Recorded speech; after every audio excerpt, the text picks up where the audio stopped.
curious about what this life holds. To have no expectation, but to have an idea about a beautiful horizon that's in front of you and constantly moving towards it. We're going to 225 and then 16 in the back. Hello, over here. Over here? Here. Oh, yes. I'm Tammy from Hong Kong Apple Daily. Congratulations. Thanks. So if you have to choose a song to describe how are you feeling now, which song? Ooh, so easy. I'm in love with my life by Phases. Easy. I'm in love with my life. Done. Thank you. Going back to 16 and down to 280. Good evening, my darling. Back here on your right. Hi. Oh, hey. Hey, girl. Hey, Sparkle Purple. Hey. Tell me about it. All right, girl, I will. Congratulations on your award. I'm Carla Renata from ubnradio.com, and I'm just interested to know, when you finally do have children, or if you do have children, do you think your experience in filming Room will color that experience for you? Probably. I don't have kids, but I do have a little taste of an understanding of how complicated it is to be a parent. I think there's a lot of unknowns when it comes to parenting and the idea of jumping into that world. And I personally have problems with trying to be perfect and being devastated when I realize every day that that's not a possibility. And I think that comes with parenting as well. So I think understanding that it's a symbiotic relationship. Jacob, I learned more from him than he ever did from me. There's so much wisdom in a child, and there is so much ease to the way that he is, that I'm really excited for whenever that journey comes. I'm not sure what it means fully to be a parent. I only experienced a small taste of it, but I am excited about it. I think children are just magical, full of wisdom, incredible little people. We're coming down here to 280, then back to 124. Hi, Brie. Down up front. Down up front. Other side. There Hi. you are. Can you give an example in your career of a time where you feel like you really learned to stand up for yourself? Oh, I mean, many times. In particular, there were many times that I would go into auditions and casting directors would say, "It's really great, really love what you're doing, but we'd love for you to come back in a jean miniskirt and high heels." And those were always moments of a real fork in the road, because I had there's no reason for me to show up in a jean miniskirt and heels other than the fact that you want to create some fantasy and you want to have this moment that you can reject. That's the craziest part. And so for me, I personally always rejected that moment. I tried maybe once, and it always made me feel terrible because they were asking me to wear a jean miniskirt and heels to be sexy, but a jean miniskirt and heels does not make me feel sexy. It makes me feel uncomfortable. So learning for me what it took to feel confident and strong and take what these people were trying to get to exude out of me, come from a personal place and from my place, and trying to represent in film women that I know, women that I understand, complicated women, women that are inside of me. That became my mission. And every time I was put in front of an opportunity where I had to decide in those moments, do not wear a jean miniskirt, they became huge moments for me of confidence. We're going to 124, and then I need to wrap it up with number 1 right here in the front.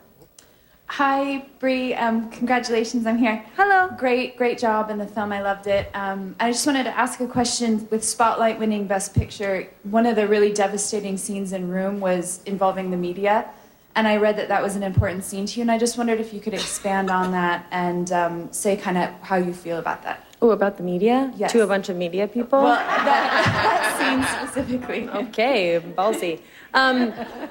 Yeah, it's an important thing to me because boundaries are really difficult to create for yourself. And especially if you're not somebody like my character I'm playing in Room who's not seasoned in boundaries and isn't as aware. Like a lot of us in the industry, if we watch that scene in the movie, we can kind of see the train coming and we know, oh, this is going to be too much. She's not ready for this. But for her, there's no one there that's on the inside that's explaining to her that she has strength and boundaries and that this is not a proper way of going about this next phase in her life. So I think from the journalist point of view, always remembering that we are human beings. We are sensitive, loving human beings that deeply at the core of ourselves are worried that we are unlovable.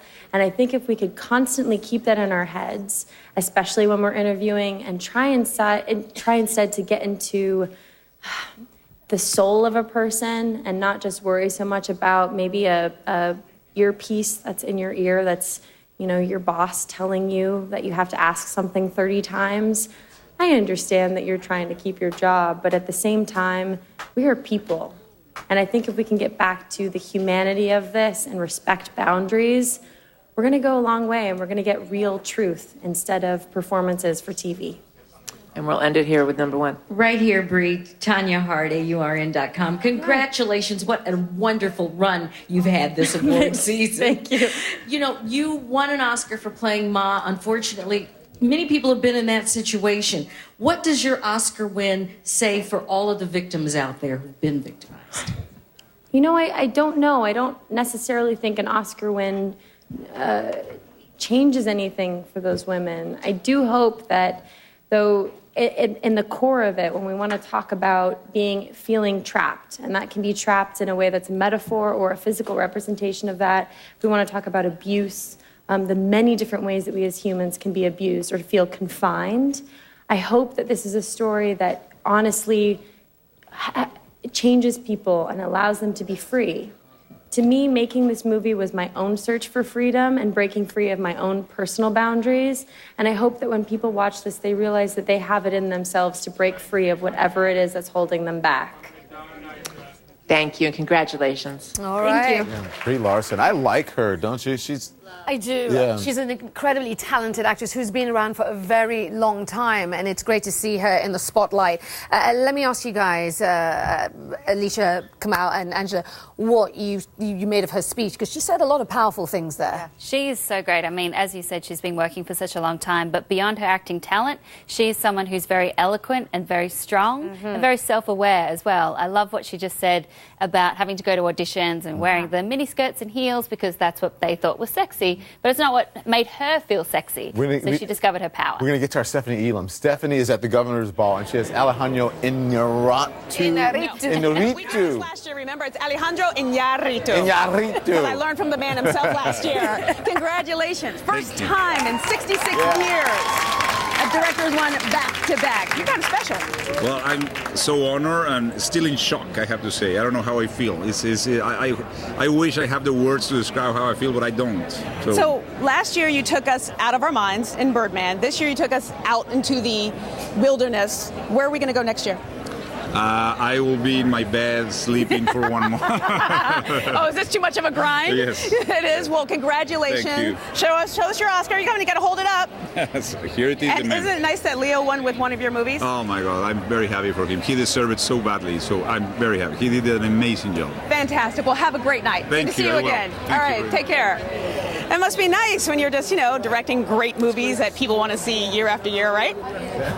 Totally. Yes. I mean, but that was a really tough movie to make. We were talking about the budget, the shooting on scene. I mean, Stephanie, that was a long slog for them. it was an incredibly hard movie to shoot. We know that it went over budget. We know that for Leo himself and Angela, Alicia, Kamau, I don't know what you've read about this, but Leo says there were many moments that he felt were near death in terms of just the water being so cold, just the temperatures, the conditions. Yeah, really tough movie. I remember I did the press junket for this film, and to Donal Gleeson, I was like, well, it was worth it because it was a great movie. He said, easy for you to say. It was hell. So it sounded like it was a really, really tough shoot, but amazing that he won back-to-back Oscars. I think the Spotlight producers may be as surprised as many people are about their win, because it was supposed to be The Revenant, which we're talking about now. But let's listen now to the producers of Spotlight. And, I don't know if anyone watches this show, but if they do, I hope so. I hope that you, as journalists in here and throughout the world, will help resonate our message all the way to the Vatican, and maybe we can have some real change at this point. That's what we hope to accomplish. That's what this was really about for all of us, is to talk about this film and what happened, and because these things are still happening. The story of Spotlight has really just begun. We're going to 228 and then 118. Hi, Jeannie Wolf, congratulations. You have talked so much, and it's very important, the message, the mission of this film. What you won for was getting that message across in the most artistic way. What were the filmic, artistic, challenges of making this film? And you knew that audiences had to respond to it to make the message work. Well, I think that Tom McCarthy and Josh Singer wrote a really, really beautiful screenplay that was in conjunction with talking to, it was kind of their own investigation into what happened. And I think that Tom did a really great job of directing the movie in a way that was very subtle and oddly entertaining. There was a thriller aspect to the way the story unfolded. And I think that it's a real testament to Tom's direction and their screenplay, the way that they developed the story, because, the log line of the story is not very commercial. You're not in this room. And I think that they did a really great job. And I think the performances of the ensemble cast were so subtle and the actors were so generous that it really allowed the story to come through in a way that's actually difficult. I think, I always like to say Tom hit a very small bullseye, because I think if you're off by a little bit, you're off by a lot. And it was really beautifully executed from a script point of view, an execution point of view, and the actors really were amazing. So. We're going to 118 and then 123. Hi, P.S. Roy with Reuters here. Congratulations on your win. I just wanted to know a little bit about why you wanted to take this film to Open Road and how they supported you with it. You want to do that? You go ahead. Open Road and Participant Media in particular have been great champions of film and creating a different option for filmmakers. I personally hadn't worked very much with Open Road, just a little bit before, and they're extraordinary partners. And Steve and I have done many movies with Participant, who are also really courageous with the chances they'll take on making films. They make great films. So that partnership seemed like a terrific one for us, and they were involved from the jump. So we're really excited that we brought this home for them, too. We're going to 123 and then 170. Yeah, those are the folks who made the picture Spotlight, right? The producers of Spotlight. A movie that was surprising. I think it was surprising. It was like maybe, you're saying the third one down to win, and then it actually won? It's really confusing the way that they vote for Best Picture, the preferential system. So it comes down to points. You get ranked on a certain number of points. You put number 1, number 2, number 3. So Spotlight, having a lot of mid-range votes, would have pushed it up. Whereas The Revenant was number 1 or number 10, 8. That's why no one understands the Academy the voting. But it's a remarkable film. Yeah. It's not a flashy film. Yeah. It's a slow burn, but great performances. You know what one of the hardest jobs in Hollywood is? Please tell me. It's hosting the ceremony that honors the world's biggest stars. We're going to rate Chris Rock's Oscar performance. That is just ahead. It certainly is. And then you knew he was going to have something to say about it, and boy, he did. Chris Rock addresses the controversy. The Academy didn't want to steal the show. And we want to hear from you. So, did Chris Rock's monologue go too far? Let us know. Go to CNN.com/awardsvote. CNN.com/awardsvote. And we're going to share your opinion right after this break.